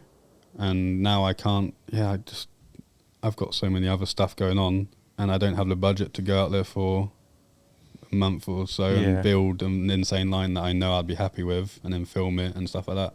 So it's just a bit hard. You'd love to go to Rampage. But I'd love to go. I'd love to try it out. I'd love to see. Like, I'd love to. I know it sounds like it's funny because everyone says how I know it's going to be horrendous. Like, horrendous week and stuff like that. I know that, but like I want to experience it. Yeah, like, I want to see how horrendous it is, and I want to dig and come back and moan to everyone that I've dug for so long. 2 questions off the back of it. But you know what I mean? Like, I want to put in the work. Yeah. Mate, yeah. Right, even you said, like, you could say, like, even though it's disgusting, yeah, you've still gone back every time. Yeah, definitely, yeah. Like, well, I only ask because I want to see you do it. So. Yeah. I'd love to do it. Like, I'd love to show what, obviously, I don't, like, obviously, what the fucking top 3 boys and that do is amazing. But I'd love to just go send some spins, send some whips, and build a sick line. 2 questions. Who's the dig team? And what's the approach? How do you win Rampage, in your opinion? In my opinion, I don't think I can win it, but I reckon I can do well. I reckon I could do all right. Yeah. But I don't have the flat drop flips and stuff like that, and they don't really fuck. Like, I want to learn how to spin a flat drop. We just don't really have flat drops around us. Like, we do, but I don't really want to send that Davi on a wooden flat drop like that. I'm like, fuck, I don't really want to. I saw my mate try it once, and he had a huge crash, and I was like, fuck, I don't really want to do that. But I guess I've got my mate called Josh who built the lorry. He's definitely one of them. Right. And probably Alf. Those are the 2 that I'd ask. Alf Raynor, he's a digger at Davi. Dude, so you're locked and loaded. I've already got it sorted, and I know what I want. I just need to send in that video, and he's ready send to this go. Clip. Yeah, just send this clip. But no, yeah, I do get where they come from, because I sent them a mashup video of I can't remember. I think it was one of my like Darkfest and stuff and that other stuff, and I was like, surely this isn't too bad. Like, I'm sending a 90-foot flip. I'm sending I spun the hip and like everything like that. I sent in those videos, and I sent in other videos of me riding downhill and everything like that. And I think they wanted a more single edit of somewhere, and of somewhere I mean Utah. And then I guess, so I do get it, but I just think it's as you know, when you talk about Rampage, it's just a bit harder, I feel like, for Europeans to get in. Okay. The others might get annoyed about me saying this, but we'll get a campaign going. Yeah. But it is, so I'd love to, if I ever do, because I love that event. I've watched it since I was God knows how old, and I thought that I think it's sick. I'd love to put in 2 weeks of my life and just go in. Would love to see it as well. Yeah. I think I'm speaking for the masses. So Chaos for Rampage, dude. Yeah. Hashtag. Dude, people still do that? I don't know what hashtag does anymore. Rampage. But so if I get the chance, fuck yeah. But yeah, if not, I'd happily watch my own mates send it. Rad. Love it. You got one? I've got one, yeah. I'm just trying to pronounce the name. It's Tahnee Seagrave. Oh, I yeah? think it is. Yeah, Tahnee Seagrave. Can you ask him what it's like to have such an amazing sister? Wow, I nearly went a podcast without talking about how Tahnee was basically, she started my career. No, I'm joking. Having Tahnee as a sister, it's amazing. She, you can see how much, I have always got a riding buddy. I've had a riding buddy, since I started riding. We like the same things, we've got the same mates, and I look up to her more than she probably knows. Because obviously she's Tahnee Seagrave. Like, I know cool. For us, she's just my sister, and for my friends, she's just Tahnee. Like, we're just like that.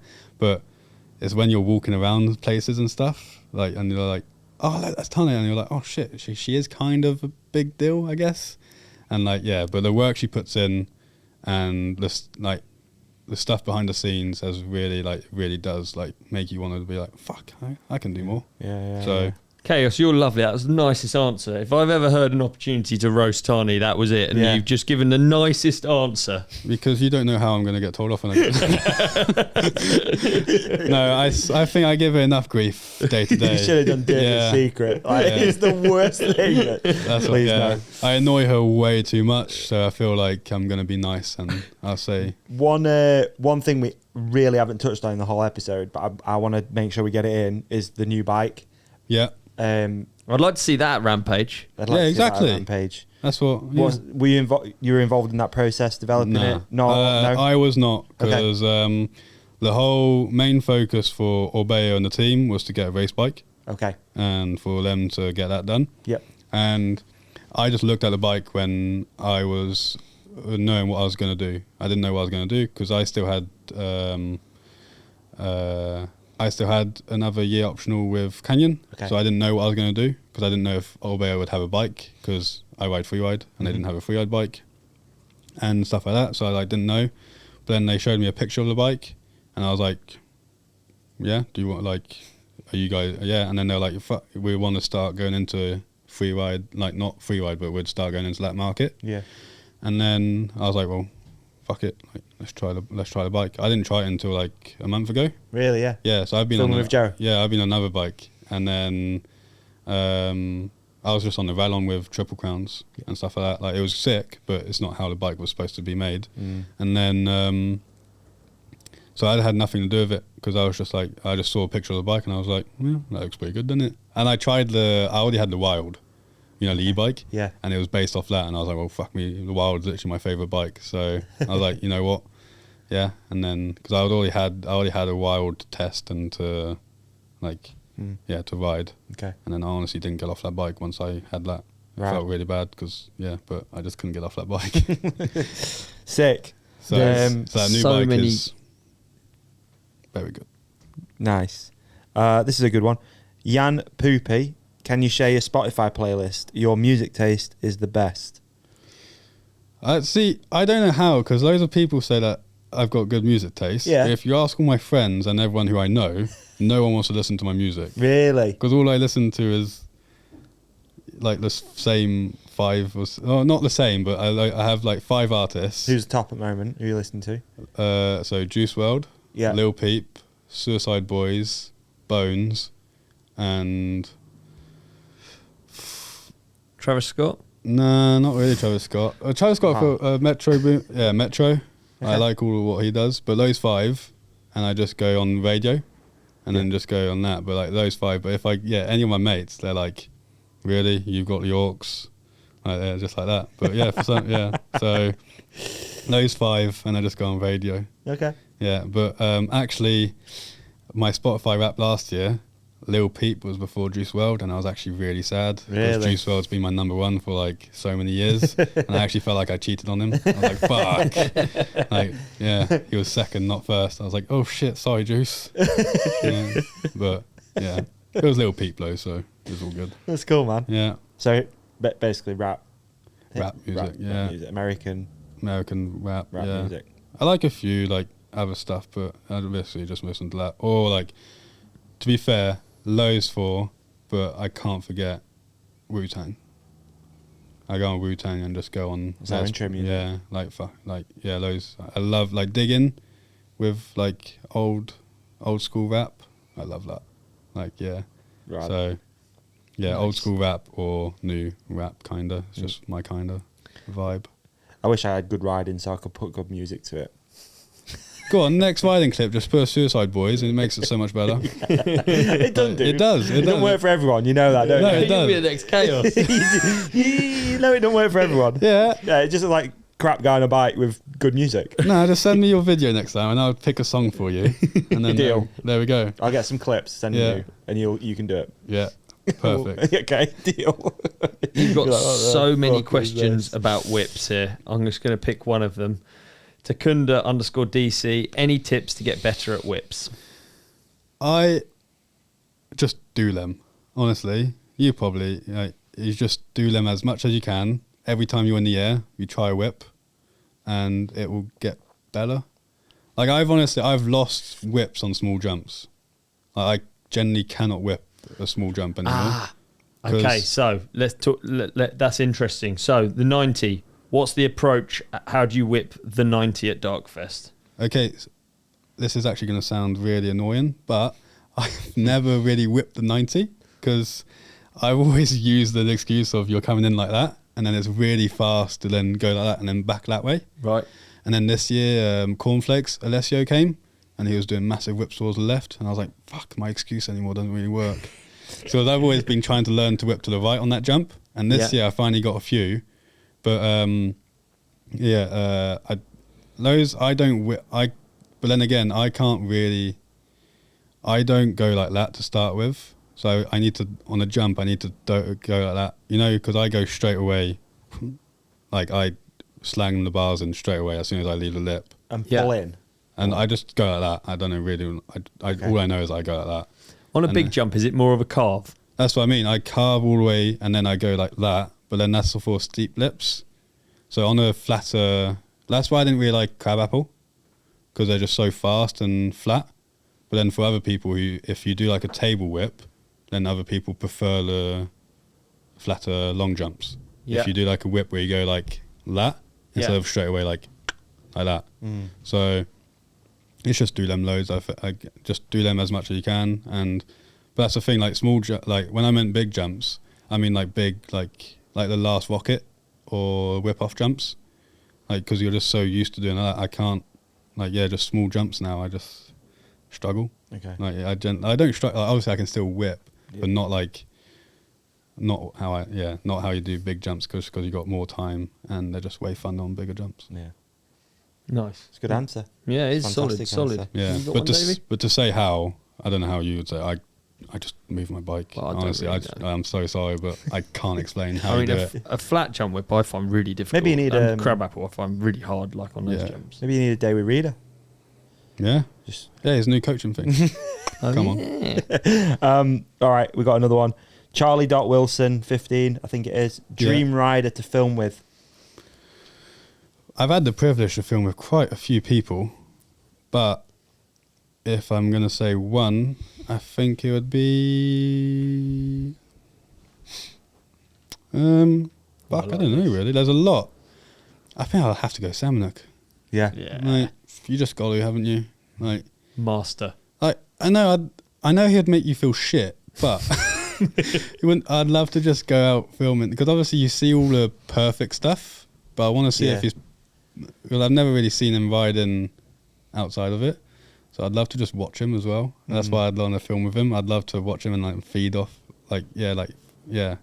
So you only see the highlights. yeah, that's what I mean. It's kind of an elusive character. Yeah, but I don't know. He's just so. It's a normal bike ride look like. He's just insane, isn't he? Like he's just, no matter what he's on, like even if you put him on a downhill track, he looks really stylish and really good. Yeah. And like he's not a downhill rider, so I feel like just for anything, I'd love to just ride with him and see how it is to film with him. It's a good That's a one. great answer. All his content's so curated. Like you never see him crash. And I actually, he crashed the last section, and he posted something the other day, which made me think. And he crashed the last section of Deathgrip 1. It's one of the biggest crashes, and it's captured so incredible. And it never came out. He asked for it to not be in the movie. I find it interesting because, like, I mean, I would have had that as like my, like that would have been my highlight. That crash, and I survived. Like, I'll be posting it. Like, I'll still be posting it now. This crash is huge. Really, Ragdoll, yeah. Well, apparently he had quite a few crashes. Yeah, sorry, Sam. Yeah, I know. Eh? We're really ruining the illusion. No, but he is human. He filmed parallel with Cade, and I remember Cade telling me that he had come back and he was just like, fuck me, 7. Like, there was this one turn where they like went like that and then back in, and there was like a slashy left, like a slashy like a left that you could go like rah. Yeah. And I remember, I think he was just high siding into it and then actually high sided into the berm, and he was just like, fuck me, Semnook just took this huge fucking crash and just got back up and then just started riding like Semnook again. Like, if I took that crash, Kate was like, if I took that crash, I'd be like, oh my god. And if I took that crash, I'd be like, yeah, that's it, that's my filming done. I don't want to do this anymore. I don't want to do this anymore. But yeah, so he does take hugies. Yeah. But he just gets back up. And you can see it in the videos, to be fair. Sometimes he does, like, you know, when it was one trick, I can't remember, it was on the boner and he took a huge crash. But you're just like, oh, fuck, he is human. But I think him, I'd love to film with him. So, yeah. And then I would have said Brendan, but I've done that. Yeah. Done. Next. No, not next. Done. And thank you very much, Brendan. Ryan James King 98 has asked you, when are we going to see you ride some of the UK's best trails? Now, I know he means hardtail and steep dirt jumps. And this might even be an invitation. Oh, well, I've been so bad with, I've only ridden 2 spots, I think, with my hardtail, apart from obviously the ones that we have in next to us. But if not, I've never done a tour of the UK on a dirt jump bike. And apparently down here there's... Let's make it happen, dude. And Ryan can make it happen. Yeah, Ryan, message me, and I'm so keen, because...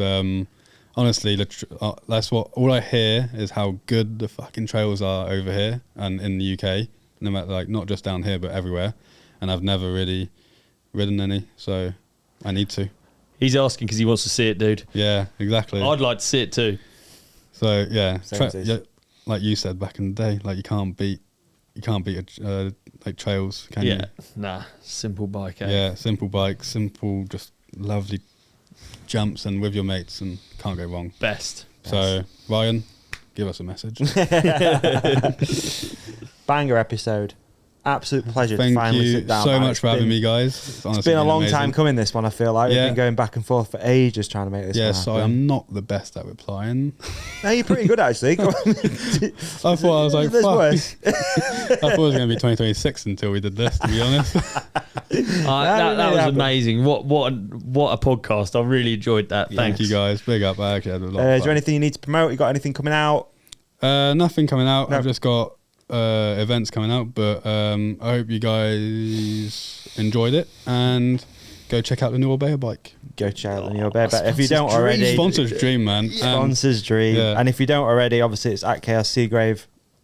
Yeah, on Instagram. On Instagram, and you're going to start a YouTube channel. Yeah, going to start vlogging. No, I'm not. Sorry, guys, but that's not me. I might do it when did Bren start? Don't you? I'm sat here real guilty. Yeah, nah. Big up Kaos. Thank you very much. Big up, guys. And that's it, and that's that. And sign us out, Ollie. Peace and love. Like and subscribe. Mate, what an episode. Brilliant. I thought you were really great, Davey. Mate, and I thought you were even better. Thanks, dude. Better than normal. Oh, cheers. Hey, how about we tell our lovely podcast community to hit subscribe here. Yeah. Click on the video on Ollie's face. That's right. Click on the video on my face. Yeah. And follow us at The Ride Companion on Instagram. They can like and comment as well. Please do. I'm going to try and get this energy, and I'm going to bring it into next week. Let's fast forward to next week's episode. Done.